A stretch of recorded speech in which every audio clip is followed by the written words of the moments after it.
ইলিশ মাছ খেতে কে না ভালোবাসে, যতই ইলিশ আর চিংড়ি নিয়ে ঝামেলা থাকুক না কেন। এই দুটি পদই কিন্তু তুলনাহীন। দুটো মাছই কিন্তু আমার ভীষণই পছন্দের। তোমরা অবশ্যই জানিও তোমাদের কোনটা বেশি পছন্দের। পুজো পার্বণ থেকে শুরু করে যে কোনো শুভ অনুষ্ঠানে কিন্তু ইলিশ মাছ থাকবেই। এছাড়াও কিন্তু অনেকের বাড়িতেই লক্ষ্মী পুজো কিংবা সরস্বতী পুজোর দিন জোড়া ইলিশ রান্না হয়। বর্ষাকালে তো প্রচুর পরিমাণে ইলিশ মাছ বাজারে ওঠে। এছাড়াও কিন্তু সারা বছরে কিন্তু বাজারে ইলিশ মাছ পাওয়া যায়। ইলিশের ভাপা, বেগুন দিয়ে ঝাল, কালো জিরা দিয়ে ঝোল, এছাড়াও কিন্তু দই ইলিশ, পোস্ত ইলিশ কিংবা পাতুরি।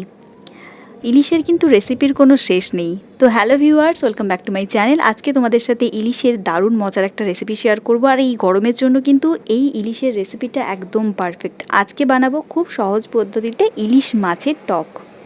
মাছের টক বানানো কিন্তু সব থেকে সহজ যে কোনো রেসিপির থেকে। তো এখানে ইলিশ মাছের টক বানানোর জন্য ইলিশ মাছ তো লাগছে। এখানে আমি 3 পিস ইলিশ মাছ নিয়েছি, সাথে 1 পিস মুড়ো নিয়েছি, পরিমাণ মতো হলুদ, পরিমাণ মতো লবণ আর সামান্য সর্ষে তেল দিয়ে মাছটাকে মেখে কিছু সময়ের জন্য রেখে দেবো, প্রায় 10 থেকে 15 মিনিটের জন্য। আর এই ইলিশ মাছ কিন্তু শুধুই মাত্র এর স্বাদ কিংবা গন্ধের জন্যই সেরা নয়, এর কিন্তু অনেক পুষ্টিগত গুণও রয়েছে। এই মাছের মধ্যে রয়েছে প্রচুর পরিমাণে ওমেগা 3 ফ্যাটি অ্যাসিড, এটি হার্ট সুস্থ রাখতে হেল্প করে। এছাড়াও ইলিশে থাকা ওমেগা 3 ফ্যাটি অ্যাসিড ত্বক ভালো রাখতেও সাহায্য করে। ইলিশ মাছের টকটা কিন্তু কাঁচা মাছটাই রান্না করব। এখানে আমি মুড়ো নিয়েছিলাম, আর মুড়োটা কিন্তু রান্না হতে একটু সময় লাগে, সেজন্য মুড়োটাকে কিন্তু হালকা সর্ষের তেলের ওপর হালকা করে একটু ভেজে নিচ্ছি। বাকি পিসগুলোকে কিন্তু আমি ভাজছি না। আর এখানে ইলিশ মাছের টক বানাচ্ছি আজকে লেবুর রস দিয়ে। এখানে আমি প্রায় 1.5 পিসের মতো লেবু নিয়েছি। 2টো লেবু নিয়েছিলাম আমি, এখানে প্রায় 1টা লেবু আর হাফটা লেবু নিয়েছি, যেটা রস বের করে নিয়েছি। আর এখানে নিয়েছি সর্ষে, কাঁচা লঙ্কা বাটা, একটু জল দিয়ে বেটে নিয়েছিলাম। এবার কড়াইয়ের মধ্যে দিয়ে দিচ্ছি বেশ কিছুটা পরিমাণ সর্ষে তেল। যে কোনো মাছ রান্না কিন্তু সর্ষে তেল দিয়ে ভালো হয়। এবার তেলটা গরম হয়ে এলে দিয়ে দেবো 1 চামচের মতো 5 ফোড়ন। 5 ফোড়নটা একটু ভাজা ভাজা হয়ে এলে এর মধ্যে দিয়ে দেবো 2টো কাঁচা লঙ্কা, 1টা শুকনো লঙ্কা। এবার এর মধ্যে দিয়ে দিচ্ছি তেলের ওপরই হলুদের গুঁড়ো। এই টকের মধ্যে কিন্তু খুব বেশি মশলা লাগে না, খেতে কিন্তু ভীষণই ভালো হয়, আর রান্নাটাও কিন্তু খুবই ইজি। মশলাগুলো একটু ভাজা ভাজা হয়ে এলে এবার এর মধ্যে দিয়ে দিচ্ছি প্রায় 1 কাপ পরিমাণ জল। এখানে আমি বড় কাপের 1 কাপ পরিমাণ জল দিলাম। আর মাছটা যেহেতু সেদ্ধ হবে সেজন্য জলের পরিমাণটা একটু বেশি রাখলাম। যেই ওয়াইজ গ্রেভি রাখতে চাও সেই ওয়াইজে কিন্তু জলের পরিমাণটা দিয়ে দিতে হবে। তারপর খুব ভালো করে মিক্সড করে নিচ্ছি। হলুদের পরিমাণটা মনে হচ্ছিল একটু কম লাগছিল, সেজন্য কিন্তু আরও কিছুটা পরিমাণ হলুদ দিয়ে খুব ভালো করে কিন্তু মিক্সড করে নিচ্ছি। এবার এর মধ্যে দিয়ে দিচ্ছি পরিমাণ মতো লবণ, আর দিয়ে দিচ্ছি খুব সামান্য পরিমাণ চিনি।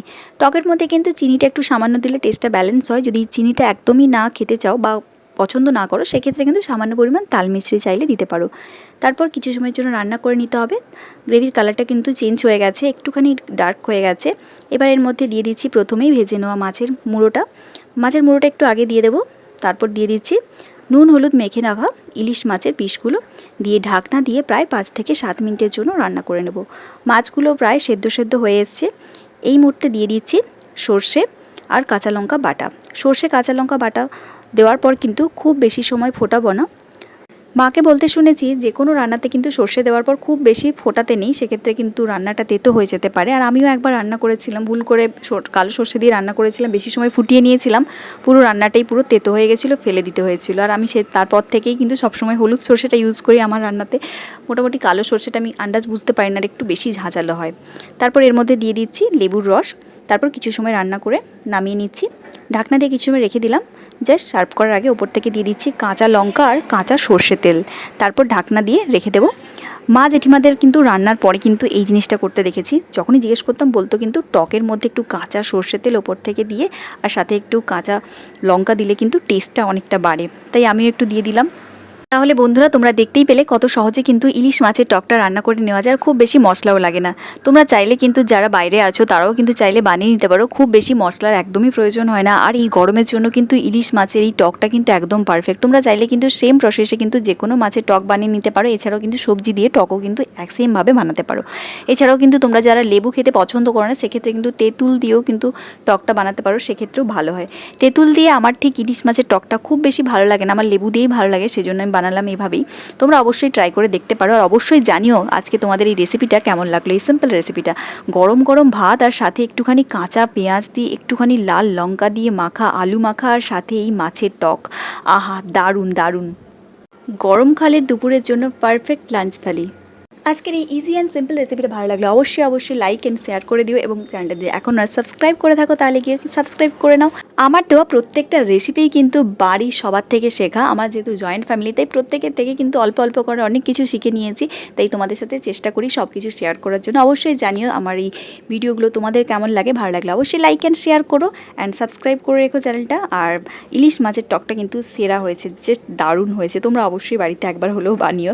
যদিও টক আমার খুব একটা পছন্দের নয়, বাট মাঝে মধ্যে কিন্তু এই গরমকালে একটুখানি টক হলে কিন্তু মন্দ হয় না, দারুণ খেতে হয়েছে।